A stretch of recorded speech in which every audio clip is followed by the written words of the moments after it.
Hey everyone! In this video, I'll show you exactly how to take a screenshot on your MacBook Pro or Air. I'll guide you step by step. If you find this video helpful, don't forget to like and subscribe for more tech tips.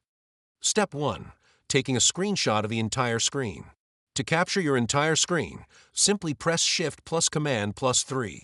At the same time, you'll hear a camera shutter sound, and the screenshot will be saved directly to your desktop. Step 2.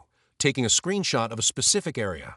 If you only want to capture a specific part of the screen, press Shift plus Command plus 4. Your cursor will change to a crosshair. Now click and drag over the area you want to capture. Once you release the mouse button, the screenshot will be saved to your desktop.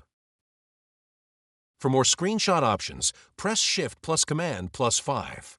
This opens the screenshot toolbar where you can choose to capture a specific window, record your screen, or change where screenshots are saved. And that's it. Now you know how to take screenshots on your MacBook Pro or Air like a pro. If this video helped, please give it a thumbs up and subscribe for more tech guides. See you in the next video.